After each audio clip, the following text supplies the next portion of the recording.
నమస్కారం. లక్ష్మి చెప్పే కథలకు స్వాగతం. వీణులతో వీక్షించటానికి సిద్ధం కండి. ప్రియ సఖులు, ఇప్పుడు మనం ప్రముఖ సీనియర్ రచయిత శ్రీ పిఎస్ నారాయణ గారు రచించిన 26 గంటలు ధారావాహిక నుండి రెండో భాగం వినేద్దామండి. టికెట్ కలెక్టర్తో పాటు భుజాన ఓ సంచి తగిలించుకున్న ఖద్దరు లాల్చి పైజమా ధరించిన ఓ వ్యక్తి వచ్చాడు. అతను భూతాద్దళ్ళ కళ్ళజోడు పెట్టుకుని పొట్టి పొడుగు కాకుండా ఉన్నాడు. ఎర్రగా ఉన్నాడు. చదువుకున్నవాడిలా ఉన్నాడు. జుట్టును పైకి నున్నగా దూకున్నాడు. మీరు ఇప్పటికిక్కడ కూర్చోండి, బెర్త్ ఎక్కడ ఖాళీగా ఉంటే అక్కడ ఇస్తా. ఎక్కడ దొరకపోతే ఆ తలుపు పక్కన నా సీటు ఉండనే ఉంది, మీరు ఢిల్లీ వెళ్ళేటంత వరకు అన్నాడు. స్టేషన్ వచ్చినప్పుడల్లా తలుపు తీస్తూ వేస్తూ ప్రజాసేవ చెయ్యొచ్చు, హరి ఓం అన్నాడాయన నవ్వి. టికెట్ కలెక్టర్ వెళ్ళిపోయాడు.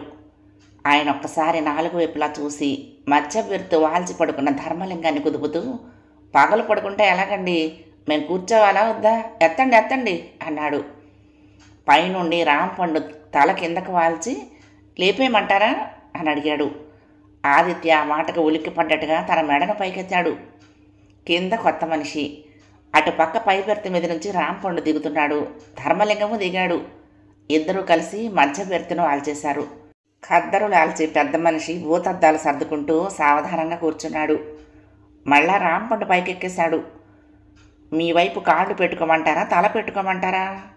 నా ఎత్తు 5'1", మీకు ఏదైనా తాగలదు అన్నాడు ధర్మలింగం లోయర్ బెర్త్ మీద పడుకుంటూ కొత్త ఆయనతో. మీ ఇష్టం, ఈ ప్రపంచమంతా తలలతోనూ కాళ్లతోనూ నిండుంది. ఏది తగిలినా మీ పుణ్యంలో సగభాగం నాకు లభిస్తుంది, హరి ఓం అన్నాడు ఆయన చిరునవ్వుతో. అమ్మో, అయితే నేను దూరంగా పడుకుంటా అంటూ కిటికీ పక్కకు జరిగి ముడుచుకు పడుకున్నాడు ధర్మలింగం. మీరు ఢిల్లీయేనా అడిగాడు. కాదని ఎందుకు అనుకోవాలి, ఇంద్రప్రస్థంలో పని ఉండంది ఎవరికి, పెట్టబెడ లేకపోతేను. మేము 15 మందిమి. తీసి మమ్మల్ని ఒక్కొక్కళ్ళని ఒక్కొక్క పెట్టెలో సర్దాడు. సామాన్లన్నీ ఒకచోట పెట్టాం అన్నాడు చిన్మయంగా నవ్వుతూ ఆయన. టీసీ కూడా మా గురువుగారి శిష్యుడే, అందుకని మాకు కన్ఫర్మ్డ్ టికెట్లు లేకపోయినా ఈ చిన్న ఏర్పాటు చేశాడు, హరి ఓం. మీ గురువుగారు ఎవరు భక్తిగా అడిగాడు ధర్మలింగం ముడుచుకు పడుకునే. హరి ఓం స్వామి, ఒంటికాలి మీద ఈ ప్రపంచమంతా చుట్టూ వచ్చిన మహానుభావుడు.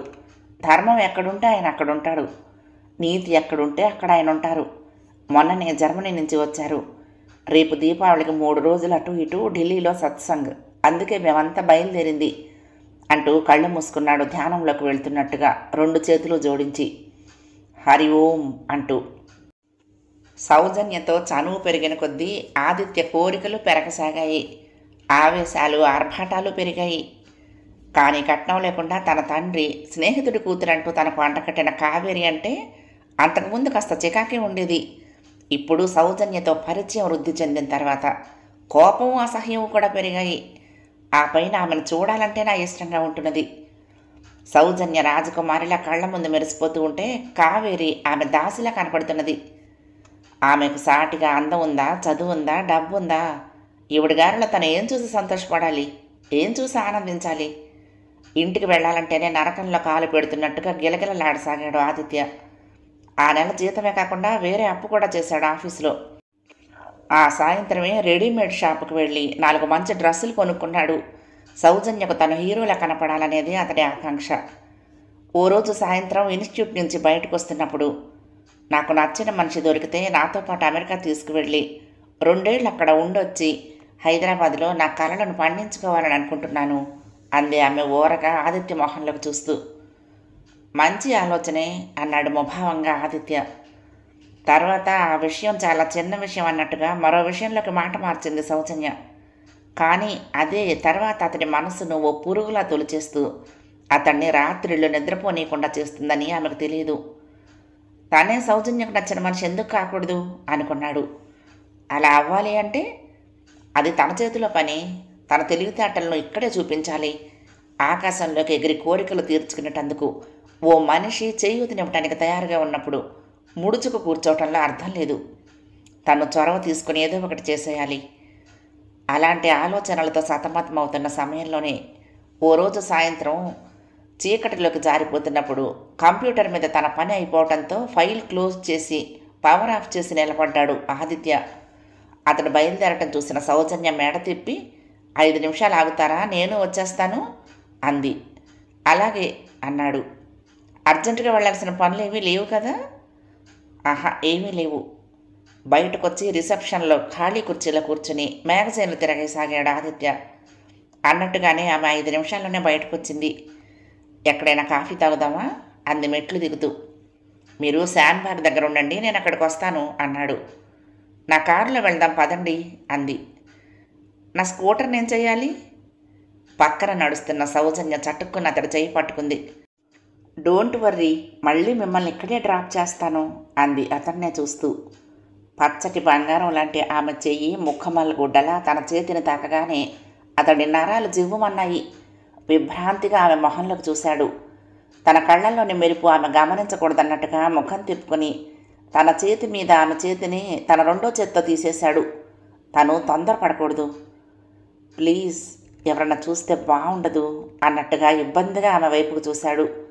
ఆమె అలా తన చేయి పట్టుకుని రోడ్డు మీద నడవాలనే మనసు ఉవ్విళ్ళూరుతున్నా ఆమెకు తను మరింత దగ్గర అవ్వాలి అంటే ఇలాంటి చిన్న చిన్న ఆనందాలతో తృప్తి పడుతూ మైకంలోకి జారిపోకూడదు. ఆమె అతడి ఇబ్బందిని గమనించినట్లుగా అతడి చేతిని వదిలేస్తూ సారీ అంది. కారులో కూర్చున్న తర్వాత తిరిగి ఆమె మొట్టమొదటిసారిగా నోరు తెరిచింది. నేను చదువుకునే రోజుల నుంచి మిత్రులు అనుకున్న వాళ్లతో చేయి పట్టుకుని మాట్లాడటం అలవాటు అంది సంజాయిషిగా. నిజమే, కానీ మనం మన సంఘ కట్టుబాట్లను గౌరవించాలి కదా అన్నాడు తల వంచుకుని తానేదో పరమ బుద్ధిమంతుళ్లాగా. రోడ్డు మీదకి చూస్తూ కారు నడుపుతున్న సౌజన్య మనసులో సంతోషాన్ని నింపుకుని చిరునవ్వుతో పెదవులు సాగదీస్తూ మెరిపించింది. తను పెట్టిన మొదటి పరీక్షలో అతడు నెగ్గాడు అన్నట్టుగా. థ్యాంక్ యూ అంది వెలుగు నింపుకున్న కళ్ళతో అతడినే చూస్తూ. సరిగ్గా ఆ చూపు అతడి గుండెల మీద ఓ రంగుల ఫోటోలా చిత్రించుకుపోయింది మరు క్షణంలోనే. ఫెంటాస్టిక్ అనుకున్నాడు. రోజులు గంటల్లా పరిగెడుతున్నాయి. ఇంటికి వెళ్ళాలంటేనే దిగులుగా ఉంది ఆదిత్యకు. తనకు ఇల్లు లేకుండా ఉంటే ఎంత బాగుంటుంది, అసలు కావేరి లేకుండా ఉంటే ఇంకెంత బాగుంటుంది. అప్పుడు తనకు మించిన అదృష్టవంతుడు మరొకడు ఉండరు. సౌజన్య తన ప్రపంచమంతా ఆమెతోనే నిండిపోయిందా అన్న భావన అతడి నరాలను కదిలించి వేస్తోంది. ఓ రోజు సాయంత్రం, నాకు చాలా బోరుగా ఉంది, కాసేపు నెక్లెస్ రోడ్డు వైపుకు వెళ్ళి రిలాక్స్ అవుదాం, వస్తారా అడిగింది ఆదిత్యను. అంతకంటేనా అని మనసులో అనుకుంటూ, పదండి, నాకు ఈ ప్రాజెక్టు చాలా చికాగ్గా ఉంది, దాని మీద మనసు పెట్టాలి అంటే ఫ్రెష్ అప్ అవ్వటమే ఉత్తమం అన్నాడు లేస్తూ. మీరు కారు ఎక్కండి, నేను స్కూటర్ మీద ఫాలో అవుతాను అన్నాడు. అక్కడికి నెక్లెస్ రోడ్డు దూరం అవ్వటంతో అతడు చెప్పిన దానికి అంగీకారంగా తల ఊపింది సౌజన్య. అప్పుడు 6 గంటలైంది. చలి కూడా మొదలైంది. ఆమె కారుతో సమానంగా స్కూటర్ పోనిస్తున్నాడు. ఖైరతాబాద్ విశ్వేశ్వరయ్య స్టాట్యూ దగ్గర ఫ్లైఓవర్ దిగిన తర్వాత కారును ఓ పక్కకు తీసి ఆపి ఆమె దిగింది. అతడు తన స్కూటర్ను ఆమె కారు పక్కగా ఆపాడు. ఇద్దరూ నడుచుకుంటూ ఎన్టీఆర్ మార్గులో ఉన్న చెట్టు కింద ఐస్ క్రీం పార్లర్ దగ్గరకు వచ్చారు. చల్లటి వేళ ఐస్ క్రీం తింటే ఇంకా హాయిగా ఉంటుంది అన్నాడు ఆదిత్య. గొంతు బొంగురు పోతుందేమో అంది సౌజన్య. రేపు మీ పాట కచేరీ ప్రోగ్రాం ఏమీ లేదు కదా అన్నాడు సీరియస్గా మొహం పెట్టి వెనీలా కప్పులు అందుకుంటూ. అతడి జోకుకు సౌజన్య పకపకా నవ్వింది. ఓకే, ఆల్ రైట్ అంది తలెగరేస్తూ. కప్పులు స్పూన్లు తీసుకుని రోడ్డు పక్కగా హుస్సేన్ సాగర్ వైపుగా చిన్న గుడికి అవతలగా గుబురుగా పెరిగిన చెట్ల కింద చీకటిగా ఉన్న చోట బెంచి మీద కూర్చున్నారిద్దరూ. దూరంగా నీళ్లల్లో అలల మధ్య కదులుతున్నట్లున్న బుద్ధ విగ్రహం, ట్యాంకు బండు కిందగా వేళ్లాడుతున్నట్లుగా ఉన్న దీపాల పరుగులు, అటు లుంబిని పార్క్ వైపు నుండి ఇటు ఖైరతాబాద్ వైపు నుండి వస్తున్న కార్లు స్కూటర్లు, ఉండి ఉండి వాళ్ళ మీద పడుతున్న వాటి వెలుగులు. ఇద్దరూ పక్కపక్కన కూర్చున్నారు. ఆ మసక వెలుగులో కూడా సౌజన్య దేవతలా మెరిసిపోతున్నది. గులాబీ రంగు చీరలో అదే రంగు జాకెట్టు, భుజం మీదుగా పైట జారిపోకుండా పెట్టుకున్న బంగారు తూనీగ పిన్ను. ఆమె అద్భుతమైన సౌందర్యం అతడి మతి చెల్లించేలా చేస్తున్నది. ఆమెను చూస్తూ ఐస్ క్రీం కప్పు మీద స్పూన్ పెట్టి ఆమెకు అందించాడు. ఈ ఫ్యాషన్లు ఏమిటో అర్థం కావటం లేదు. పల్లెటూరు వెళ్ళినా పంజాబీ డ్రెస్సులే. 6 నెలల క్రితం మా ఊరు వెళ్ళాను. పట్టు పరికిణి మీద ఓణి వేసుకుని జడగొప్పలు పెట్టుకున్న అమ్మాయి ఒక్కతే నాకు కనపడలేదు. పట్న ప్రభావం పల్లెల మీద బాగా సోకింది. సినిమాలు పాడు చేస్తున్నాయా అంటే అది లేదు. ఇప్పటికీ వాటిల్లో పల్లెటూరు పిల్ల అంటే మనం చక్కని ఆ డ్రెస్సులోనే అమ్మాయిని చూస్తున్నాము. సంస్కృతి పూర్తిగా మారిపోతుంది అన్నాడు. సౌజన్య నవ్వుతూ, అయితే నన్ను అలా రమ్మనమంటారా రేపు ఇన్స్టిట్యూట్కి? కొంటిగా అడిగింది, కొద్దిగా ఐస్ క్రీమ్ కప్పులో నుంచి స్పూన్తో తీసి నోట్లో పెట్టుకుంటూ. అలా రావాలంటే జడ కుప్పెలు, ఊగేలా ఉయ్యాల కూడా వెతుక్కోవాలి. నా చిన్నప్పుడు సంక్రాంతి వచ్చిందంటే మా ఊళ్ళో ప్రతి చెట్టు కొమ్మకి ఓ ఉయ్యాల కట్టేవాళ్ళు అన్నాడు కళ్ళ ముందు తన చిన్ననాటి ఊరి వాతావరణాన్ని గుర్తుకు తెచ్చుకుంటూ. ఏమో బాబు, నేను పుట్టింది పెరిగింది అంతా హైదరాబాద్లోనే, అందున జూబ్లీ హిల్స్లోనే చెప్పింది. ఇద్దరూ ఒకళ్ళనొకళ్ళు చూసుకుంటూ ఉండిపోయారు చాలాసేపు. ఐస్ క్రీమ్ కప్పును సున్నితంగా అటు ఇటు తిప్పుతూ, నా ప్లాన్ అయితే ఐటీలో ఓ స్టార్టప్ పెట్టి హైదరాబాద్ని ఊపేలా దాన్ని అభివృద్ధి చేయాలని అంది అతడి చేతి మీద చెయ్యి వేసి. నాకు ఇలాంటి మరో అద్భుతమైన చెయ్యి ఆసరాగా ఉంటే, రెప్పలార్పకుండా అతడి వంకే ఆశగా చూస్తూ అంది. ఆదిత్య ఆమె మాటలకు తన్మయుడయ్యాడు. ఏం మాట్లాడాలో తెలియనంత ఆనందంతో ఉక్కిరిబిక్కిరయ్యాడు. చేతిలో ఐస్ క్రీమ్ కప్పు ఉందనే విషయం కూడా మర్చిపోయి ఆమె ముఖంలోకి చూస్తూ ఉండిపోయాడు. నా మనసు అలాంటి కోరికలతోనే ఊబిళ్ళూరుతున్నది. సంశయిస్తున్నట్లుగా ఒక్క క్షణం ఆగాడు. అది వేలల్లో అయ్యే పని కాదు, లక్షల్లో పెట్టుబడి పెట్టే శక్తి నాకు లేదు అన్నాడు. అతడి హృదయం ఆమె ముందు తల ఉంచుకుంది. ఆమె కళ్ళు రెపరెపలాడించింది అతడి మాటల్లోని నిజాయితీకి. నా ఉద్దేశం మిమ్మల్ని డబ్బులు మూట కట్టుకురమ్మనమని కాదు. మా దగ్గర కావలసినంత, వెనక్కు తిరిగి చూసుకోవలసిన అవసరం లేనంతగా మూలుగుతున్నది. నేను కోరేది మీ చేతినే. అది నాకు తోడుగా ఉంటే నేను జట్టులా ముందుకు దూసుకుపోగలను అంది. ఆ మాటలు వింటూ ఉంటే ఆదిత్యకు ఆకాశంలో ఒక్కసారిగా 1000 నక్షత్రాలు తళుక్కుమన్నట్లు అనిపించింది. ఆమెను, తన చేతి మీద ఉన్న ఆమె చేతిని మార్చి మార్చి చూశాడు. మనసులోని ఉద్వేగాన్ని, ఆనందాన్ని నిగ్రహించుకుంటూ థ్యాంక్ యూ అన్నాడు. మీ పెద్దవాళ్ళు ఆగిందామే. అమ్మా నాన్న పొలాలు వదిలి మా ఊరు నుంచి బయటికి రాడు. అమ్మకు ఆయనకు సేవ చేయటం తప్ప మరొకటి తెలియదు అన్నాడు. మరి మీకు అన్నలు తమ్ముళ్ళు? ఎవరూ లేరు. నాకు అక్కయ్య ఒక్కతే. ఆమెకు పెళ్ళైపోయింది. మా బావగారు ఆర్థికంగా పర్వాలేదు. పొలాలు చూసుకుంటూ మా పక్క ఊళ్ళోనే ఉంటారు. ఒక్కరే కదా మీరు? మరి అమెరికా వెళ్ళటానికి అమ్మా నాన్న ఒప్పుకుంటారా? ఆత్రంగా అడిగింది సౌజన్య. అతడు క్షణంసేపు కళ్ళు మూసుకున్నాడు. వాళ్ల దగ్గర నేను లేనప్పుడు అది హైదరాబాద్ అయినా అమెరికా అయినా ఒకటే. నా అభివృద్ధికి వాళ్ళెప్పుడూ అడ్డురారు చాలా దృఢంగా అన్నాడు. ఆమె అతడి చేతి మీద ఉన్న తన చేతిని తీయలేదు. అలా తీయాలని అతడు కోరుకోవటం లేదు. ఆ స్పర్శ అతడికి అనిర్వచనీయమైన ఆనందాన్ని కలిగిస్తూ ఉండగా వాటి వంకే చూస్తూ ఉండిపోయాడు చాలాసేపు. తనను తాను మర్చిపోతున్నాడు. తనతో కాపురం చేస్తున్న భార్య కావేరిని మర్చిపోతున్నాడు. తన ఇల్లు, ఉద్యోగం మర్చిపోతున్నాడు. అతడి కళ్ళ ముందు ఒకే ఒక మనిషి. ఆమె తన సర్వస్వంలా మైకల్లోకి జారిపోతున్నాడు. ఈ కలయికే శాశ్వతమైతే అతడి అంతరంగంలో ఉవ్వెత్తున లేస్తున్న కోరికల తరంగాలు, కార్లు, డబ్బు, బంగళా, అమెరికా జీవితం అన్నింటినీ మించి అప్సరసలాంటి అందమైన భార్య. థ్యాంక్ యూ అంది సౌజన్య 5 నిమిషాల తన్మయత్వపు మౌనం తర్వాత. దేనికి? మగతగా అడిగాడు. నా కోరిక కాదనందుకు. ఆమె కళ్ళల్లో మెరుపు. నా భవిష్యత్తుకు మీరు పూలబాట వేస్తాను అంటూ ఉంటే నేను కాదని ఎలా అనగలను? ఎక్కడో అట్టడుగున ఉన్న నన్ను ఆకాశంలో తిప్పుతాను అంటూ ఉంటే ఆపగల శక్తి నాకెక్కడిది అన్నాడు. ఆమె అతడి చేతిని తమకంతో నొక్కింది. ఈ ఆనంద సమయంలో నాదో కోరిక అంది చిన్నగా. చెప్పండి ఆత్మీయంగా ఆమెను చూస్తూ అన్నాడు. మరి మీరు అపార్థం చేసుకోకూడదు. అతడి వంక చూడకుండానే తల ఉంచుకుంటూ అంది. మిమ్మల్ని అపార్థం చేసుకునే ప్రశ్నే లేదు. అతడి మనసంతా ఆమె ఏం కోరబోతున్నదా అనే ఆలోచన, ఆతృతతో నిండి ఉంది. ఈ మధుర క్షణాలకు గుర్తుగా చిన్న ముద్దు అంది, గులాబీ రంగు పెదవులను గుండ్రంగా చుట్టి అతడి వైపుకు వంగుతూ, అతడి చేతిని తన వైపుకు లాక్కుంటూ. అతడు ఉలిక్కి పడుతూ ఆమె వంక చూశాడు. అతడు ఒళ్ళంతా జివ్వుమంది. సున్నాల చుట్టి ముందుకు తీసుకువస్తున్న ఆమె పెదవులు అతడికి స్వర్గాన్నే చూపిస్తున్నాయి. కళ్ళు మొత్తుగా వాలిపోతున్నాయి. ఆమె పట్టుకున్న తన చెయ్యి పటుత్వాన్ని కోల్పోతున్నదా అన్నంత ఆవేశానికి లోనయ్యాడు. ఆనందంతో ముందుకు వంగిపోయిన అతడి మీద, కాలుతున్న శరీరం మీద కడివెడు నీళ్లు చల్లినట్లుగా వివేకం వెన్ను తట్టి ఒక్క చరుపు చరిచింది, హెచ్చరించింది. వెంటనే తనను తాను నిగ్రహించుకుంటూ కోరికను మనసులోనే చంపుకున్నాడు నిర్దాక్షిణ్యంగా. తల అడ్డంగా ఊపాడు. ఆమెనే సర్వస్వంగా పొందాలనుకుంటున్న తనకు ఇది సరైన మార్గం కాదు అనుకుంటూ వెనక్కు వాలిపోయాడు. ఆమె ముఖంలో రంగులు ఒడివడిగా మారాయి. జీవితంలో నా మొదటి ముద్దును కాబోయే శ్రీమతికి మొదటి రాత్రి ఇచ్చేటందుకు గుండెల్లోనే దాచుకున్నాను అన్నాడు కళ్ళు మూసుకుని. అంతేకాకుండా ఆమె చేతిలోని తన చేతిని ఇక ఆ వేడిని అదుపులో పెట్టుకోవటం బహు కష్టం అన్నట్టుగా తీసేసుకున్నాడు. అంటే నేను కాలేనా? నిరాశపడుతున్నట్లుగా సౌజన్య అతన్ని చూసింది. ఆదిత్య నిర్వికారంగా భుజాలు ఎగరేశాడు. ఎవరు ఎవరికి భర్త అవుతారో భార్య అవుతారో స్వర్గంలోనే నిర్ణయాలు జరుగుతాయట. మనకు అలా జరగాలనే నిర్ణయమై ఉన్నట్లయితే ఆనందించే వాళ్ళల్లో మొదటివాడిని నేను.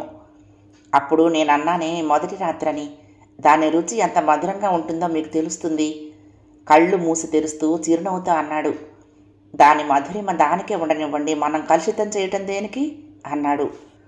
సౌజన్య చటుక్కున లేచి నిలబడింది. ఓ అడుగు ముందుకు వేసి ఇక వెళ్దామా అంది. కోపమా? భయపడుతూ అడిగాడు. ఆమె తల అడ్డంగా ఊపింది.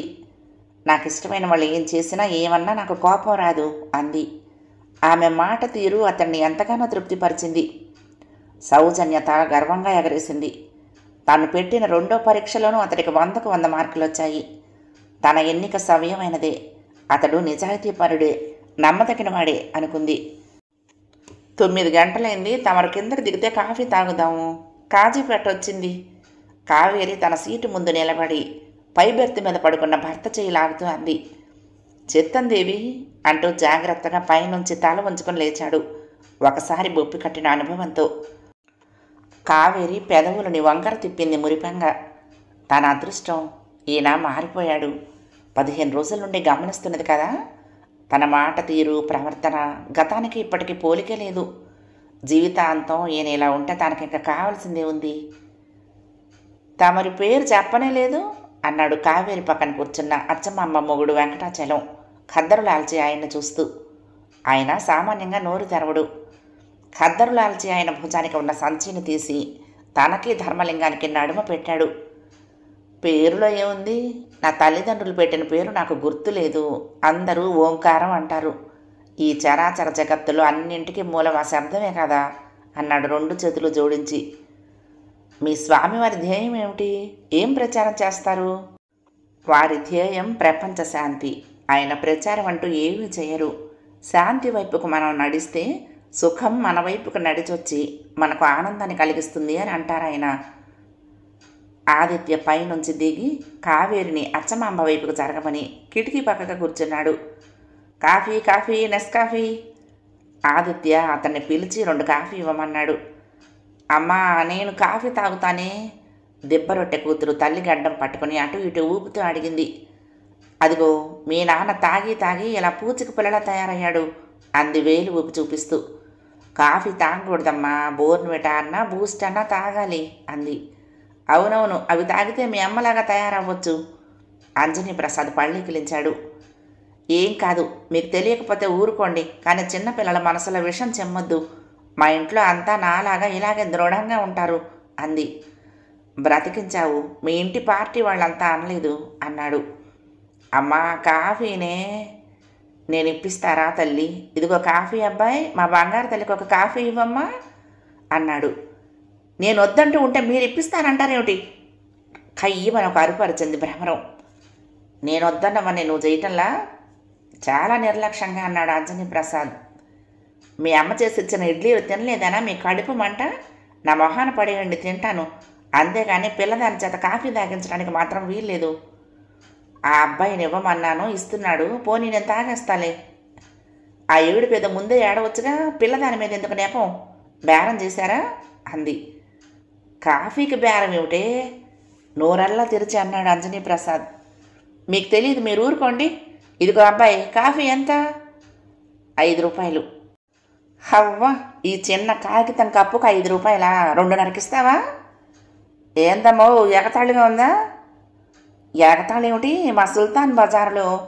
ఆ మాట అంటూ ఉండగానే అంజనీ ప్రసాద్ ఆ కప్పు తీసుకుని 5 రూపాయల నోటు ఇచ్చేశాడు అతడికి.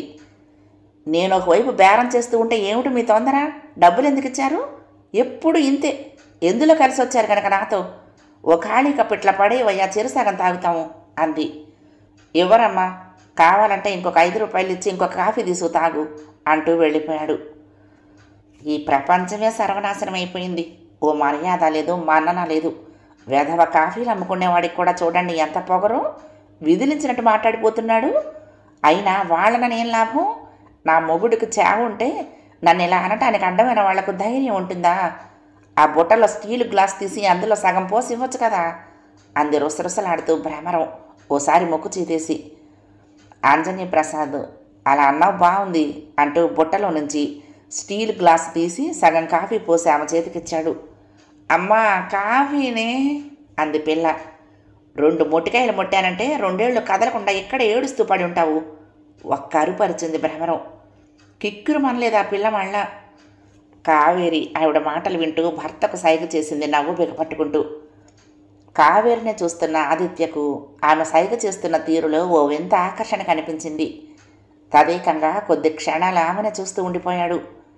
మెడలో చంద్రహారం, చేతికి గాజులు, కట్టుకున్న లేత పసుపు రంగు చీర. చామనసాయ అయితేనేమి అలంకరణ చేసుకుంటే కావేరి అందంగానే ఉంటుంది అనుకున్నాడు.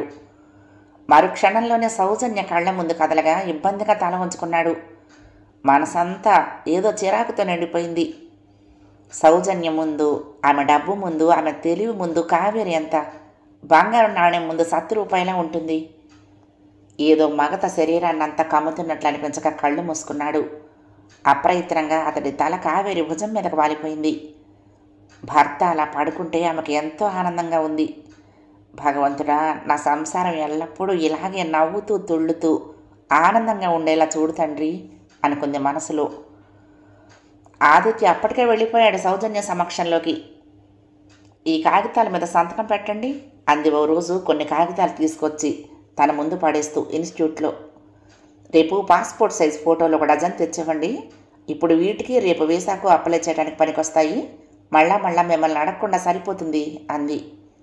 పాస్పోర్ట్కి 2 అప్లికేషన్లు పూర్తి చేశారు. నా అడ్రస్ కూడా మీదే రాసేస్తాను. మీకు తెలిసిందే కదా నాది మఠం అని. ఏ రోజు ఎక్కడుంటానో నాకే తెలీదు అన్నాడు. సౌజన్య చిగుళ్ళు కనపడేలా పకపక నవ్వింది. మీ ఇష్టం అంది. నా ఇష్టమని కాదు, వాటి సంగతి ఏదో మీరు చూస్తారు కాబట్టి అదే వీలుగా ఉంటుందని. వివాహం కాలేదు అని స్పష్టంగా రాసిన ఆ అప్లికేషన్ తీసుకుని తన ఇంటికి ఎవరు ఎంక్వైరీకి రాకూడదు అనేది అతని ముఖ్యోద్దేశం. సరే అలాగే అంది. 15 రోజుల్లోనే పాస్పోర్ట్లు వచ్చాయి అంటూ తెచ్చి చూపించింది సౌజన్య. అది ఇస్తూ, నాకు ఓ వారం రోజుల్లోగా మీ రెజ్యూమ్ తయారు చేసి 4 కాపీలు ఇవ్వండి అంది. ఏమైనా అడ్వర్టైజ్మెంట్ వచ్చిందా అడిగాడు. సౌజన్యదంతా స్పీడు. అవి పేపర్లో వచ్చిందాకా ఆగితే మన ఆలోచనగానే ఉండిపోతాయి. అమెరికా విమానం ఎక్కడానికి సంవత్సరాలు పడుతుంది. ప్లేస్మెంట్లు, కౌన్సిలింగ్లు 3 పువ్వులు 6 కాయల్లా వీధికొకటి వెలిగిపోతున్నాయి. నాన్నకు తెలిసిన వాళ్ళు ఇక్కడ అక్కడ చాలామందే ఉన్నారు. వాళ్ళ ద్వారా ఏర్పాటు చేసుకోవటమే చెప్పింది. Thank you. మీరు సామాన్లు సర్దుకుని రెడీగా ఉండండి. మీ ఆలోచనలను మీ అమ్మ నాన్నలకు కూడా ఫోన్ చేసి వాళ్ళ మనసులను కూడా దానికి తయారు చేయండి అంది. ఆ క్షణాన తన కళ్ళ ముందు ఓ ప్రశ్న చాలా వికృతి రూపంలో భయం కలిగిస్తూ నిలబడింది ఆదిత్యకు. నిజంగా తన దేశం విడిచి సౌజన్యతో వెళ్ళటమే జరిగితే కావేరిని ఏం చెయ్యాలి? కావేరి అంటే తనకెప్పుడూ అంతగా ఇష్టం లేదు. తండ్రి మాట తీసేలాక ఆమె మెడలో తాళి కట్టాడు ఆ రోజున. ప్రస్తుతానికైతే ఆమెను తన అమ్మా నాన్న దగ్గర ఓ 2 ఏళ్ల పాటు గుట్టు చప్పుడు కాకుండా ఉంచొచ్చు. కానీ సౌజన్యతో సంసారం మొదలైతే తాను ఇక్కడికి వచ్చినా రాకపోయినా పరిస్థితి ఏమిటి? కావేరి ఎన్ని సంవత్సరాలు తన వాళ్ళ దగ్గర నోరు మూసుకుపడి ఉంటుంది. ఏదో ఒక రోజున ఆ బుడగ ఫట్టుమని పేలిపోక తప్పదు. అప్పుడు ఏంటి దారి? ఓహో, అది జరగకూడదు. తల విదిలించాడు. తన ముందున్న 2 దారుల్లో ఒకదాన్ని ఎన్నుకుని రెండో దాన్ని శాశ్వతంగా మూసేయాలి. మొదటిది అబద్ధాల బ్రతుకులో ఆకాశ మార్గం. తనను అందలం ఎక్కించే పసిడి బొమ్మ. అంగరంగ వైభవంగా తన జీవితాన్నే మార్చేయగల సౌజన్య. రెండోది ముళ్లతోనూ రాళ్లతోనూ నిండిన ప్రస్తుత దారిలో నడవటం. కాలినడక ప్రయాణంలో అన్నీ కష్టాలే, అన్నీ నష్టాలే. కోరికలు తీరవు. ఉన్నదానితోనే తృప్తి పడటం నేర్చుకోవాలి. ఆ బ్రతుకే కావాలి అనుకుంటే కావేరిని నమ్ముకుంటే చాలు. కానీ మనసు సౌజన్యత జీవితం కోసమే తహతహలాడుతోంది. సాగర మథనంలో దేవతలకు దొరికిన కల్పవృక్షంలో ఆమె కనపడుతూ ఉండగా కావేరిని ఎలా కోరుకుంటాడు? రెజ్యూమ్ మీద సంతకం పెడుతున్నప్పుడు మొట్టమొదటిసారిగా ఆదిత్య చెయ్యి వణికింది. అది ఎటుకు దారితీస్తుందో అన్నట్టుగా ఆలోచనల్లో పడిపోయాడు చాలాసేపు. మొదట్లో అయితే మెరుపులా మెరిసిపోతున్న సౌజన్యాన్ని చూస్తూ సర్వం మరిచి సరదాగా అన్నాడు తనకు వివాహం కాలేదని. కానీ రోజుల్ని క్షణాల్లో తిప్పేస్తూ తనను, తన ఆలోచనలను, తన కోరికలను తన చుట్టూ పందిరికి లతల్లా అల్లేసింది సౌజన్య. తన మీద పూర్తిగా మత్తుమందు చల్లి తనను వివసుణ్ణి చేసింది. ఇప్పుడు ఆమె చేసే ఏ పనిని కాదనే శక్తి తనకు లేకుండా తను నిర్వీర్యుడైపోయాడు. ఒకరోజు తనను బలవంతం చేసి వాళ్ళ ఇంటికి తీసుకువెళ్ళింది సౌజన్య. అది ఇల్లు కాదు, దేవేంద్ర భవనం. ఆ క్షణానే అనిపించింది తనకు ఆ దంపతుల ఒక్కగానొక్క కూతురి రూపంలో ఉన్న సౌజన్యకు భర్త అయ్యేవాడు ఎంత అదృష్టవంతుడై ఉంటాడా అని. తల్లిని తండ్రిని పరిచయం చేసింది. తన క్వాలిఫికేషన్స్ వింటూ మెచ్చుకోలుగా తల ఊపారు వాళ్ళు. ఓ గంటసేపు స్వర్గంలో తిరిగి ఇంటికొస్తే వాకిట్లోనే ఎదురుపడ్డ ఏడుపు మొహం కావేరి. అదేమిటో అది నవ్వినా ఏడుస్తున్నట్టే ఉంటుంది. మరీ ఈ మధ్యన సౌజన్యకు కావేరికి పోలికలు లేనట్లే ఆమె భవంతికి తన 2 గదుల అద్దె కొంపకి పోలికే లేదనిపించింది. మంచినీళ్ళు కావాలా? ఏడుపు మొహంతో ఏడుపు మాటలు. నువ్వు అంతకు మించి ఇంకేమీ ఇవ్వలేవులే అన్నంత అసహ్యంగా ఆమె వెంక చూసి లోపలికి వెళ్ళిపోయాడు. తనకు తెలుసు తన ఈ నిర్లక్ష్యపు చూపు ఆమెకు బాధ కలిగిస్తుందని. కానీ తనకు ఆనందం ఇవ్వలేని ఆమె బాధపడితే తనకేమిటి? బాధపడని, కుళ్ళి చావని. ఏమిటి సంతకం పెట్టమంటే కాగితాలు ముందేసుకుని కూర్చొని ఆలోచిస్తున్నావు? మార్పులు ఏమైనా? మళ్ళీ 10 నిమిషాలకే ఆదిత్య టేబుల్ దగ్గరికి వచ్చిన సౌజన్య ఆదిత్య భుజం మీద చెయ్యి వేసి కుదుపుతూ అంది. లేదు, ఆలోచన ఏమీ లేదు. ఆలోచనలకు వంటకత్తెర వేసి ఒడిగా సంతకం చేశాడు. అతడు సంతకం చేయటం ఆలస్యం. ఆమె కాగితాలను లాక్కున్నట్టుగా తీసుకుని వెళ్ళిపోయింది. ఆ క్షణం నుంచే అతడికి అమెరికా వెళ్తున్న విమానం కనపడటం మొదలుపెట్టింది. అప్పటి వరకు తను కావేరి విషయంలో ముందుకు ఎలా అడుగులు వేయాలా అని నిదానంగా ఆలోచిస్తున్న అతడికి ఇక సీరియస్గా బుర్ర పెట్టాల్సిన అవసరం ఏర్పడింది. ఎన్నాళ్ళు సౌజన్య సానుకూలంగా స్పందించేలా నోటికొచ్చినో చెప్పాడు. సగం ఆకతాయిగా, సగం అంతర్గతంగా పుట్టుకొస్తున్న కోరికలకు రూపాలు ఏర్పరచుకుంటూ. రేపు ఆమె అంటున్నట్టుగా ఆమెతో అమెరికా వెళ్ళటమే జరిగితే తనకు పెళ్ళయిందని, భార్య ఉన్నదని సౌజన్యకు తెలిసిన మరుక్షణం తన పరిస్థితి ఏమిటి? తన మీద ఇంతవరకు ఆమె చూపుతున్న అభిమానం మంచులా కరిగిపోదా? అసలు ఆమె తనను అమెరికా తీసుకువెళ్ళటానికి ఇష్టపడుతుందా? ఆమె మాటలు చేష్టలు చూస్తూ ఉంటే ఆమె తనను అమెరికాకు తీసుకువెళ్లాలని అనుకోవటమే కాదు, తన హృదయ సామ్రాజ్యానికి చక్రవర్తిని చేయాలని, ఆ జూబ్లీ హిల్స్లోని బంగారు భవంతికి తనను అల్లుడుగా స్వాగతించాలని కోరుకుంటున్నట్లే ఉంది. అదే ఆమె కోరిక అయినట్లయితే ఇప్పుడు తను తన నిజస్థితికి చరమాంకం తయారు చేయకపోతే కోరికలుగానే ఉండి తను ఇలాగే హైదరాబాదులో జీవితాన్ని కుదించుకు గడిపేస్తూ ఉండిపోవాల్సి వస్తుంది. షిట్! కావేరి కోసం తానెందుకు తన భవిష్యత్తును నాశనం చేసుకోవాలి? తన ఆనందాన్ని ఎందుకు పాడు చేసుకోవాలి? తన ఉన్నతిని ఎందుకు నాశనం చేసుకోవాలి? కావేరి అంటూ చేతులు ముడుచుకు కూర్చుని అవన్నీ చేజారిపోయిన తర్వాత గిలగల్లాడుతూ ఏడవాలా? అది జరగని పని. తను ఈ పరుగు పందెంలో ఓడిపోకూడదు. ముందుకు దూకేయటమే. అది సుడిగుండమే కానీ, జలపాతం కానీ. తర్వాత దారి చూసుకొని గట్టెక్కేస్తే అది పూలబాటే అవుతుంది. తనకిక ఎదురే ఉండదు. కానీ బుర్రను తొలుస్తున్న ఆలోచన ఒక్కటే, కావేరిని ఎలా వదిలించుకోవాలి? కావేరితో తను 2 ఏళ్ల వైవాహిక జీవితం గడిపాననే రహస్యం ఈ ప్రపంచమే మర్చిపోయేటంత సహజంగా తనేం చేయాలి? కావేరికి విడాకులిచ్చి పుట్టింటికి పంపించేస్తే ఆమె నోరు విప్పకుండా మౌనంగా ఉంటుందా? ఉండకపోగా నానా రభస చేసి పెద్దలందరినీ బయటికి లాగి తన ఆలోచనల కూపి తీసి సౌజన్య ముందు తనను వివస్త్రుడను చేసి నిలబెడితే అతడి కళ్ళు ఎరబడ్డాయి. లేదు, అది సరైన మార్గం కాదు. అంత సాత్వికంగా సావకాశంగా వెళ్తే తను విజయం సాధించలేడు. తను ఆలస్యానికి చెప్పే కారణాలు కుంటి సాకులుగా కనపడితే డొంకే కదలవచ్చు. ఆ బంగారు చిలుక అమెరికా విమానం ఎక్కినా ఎక్కేయొచ్చు. సౌజన్య దృష్టిలో తన అవివాహితుడు, అందగాడు, తెలివిగలవాడు, ఏ బాధరబందీ లేని ఆత్మీయుడు, ఆమె హృదయాన్ని దోచుకున్న ప్రేమికుడు. అందుకే తన చేయి పట్టుకుని సైబరాబాద్లో ఐటీ పతాకాన్ని అత్యున్నతంగా ఎగరేయాలనేది ఆమె ఉబలాటం, ఆమె ఆశ, కోరిక. తనకు తప్పదు, కావేరికి కష్టం కలిగించేదైనా తనే ఏదో ఒకటి వెంటనే చేసేయాలి, అందున అతి రహస్యంగా. ఆ క్షణాననే ఆదిత్య నిశ్చయమైన ఓ నిర్ణయానికి వచ్చేశాడు. కావేరి ఇక తనకు లేదు, ఆమె తన భార్య కాదు. ఆ మాట అనుకున్నప్పుడు అతని మనసులో ఒక క్షణం శూన్యత ఏర్పడింది. ఆ తర్వాత క్షణానికి బలం పుంజుకుని నూతనోత్తేజంతో హృదయం ముందుకు ఉరకలు వేయసాగింది. పక్కన సౌజన్య చేయి పట్టుకుని నిలబడగా సరిగ్గా ఆ సమయంలోనే తను పనిచేసే ఆఫీసులో అటెండర్ హత్య చేయబడ్డాడు. మర్నాడు పొద్దున్నే ఆ విషయం ఆఫీసులో గుప్పుమంది. తన ఇంటికి దాపులోనే ఉన్న తన కొలీగ్ ద్వారా విషయం తెలుసుకున్నాడు. హత్యకు కారణం అతడి భార్య, ఆమె ప్రేమికుడు కలిసి చేయించిన పని అది. Ticket please. టికెట్ కలెక్టర్ రావడంతో భుజం మీద తలపెట్టుకు పడుకున్న భర్తను కావేరి తట్టి లేపింది. ఉలిక్కి పడ్డట్టుగా కళ్ళు తెరిచాడు ఆదిత్య. 2వ భాగం సమాప్తం. ప్రియ సఖులు, ఈ కథ మీకు నచ్చితే తప్పకుండా లైక్ చేయండి, షేర్ చేయండి, కామెంట్ చేయండి, సబ్స్క్రైబ్ చేసుకుని నన్ను ఎంకరేజ్ చేయండి. ఉంటానండి. ప్రేమతో లక్ష్మి, కృష్ణాతీరం దుర్గమ్మ సన్నిధానం. నమస్తే.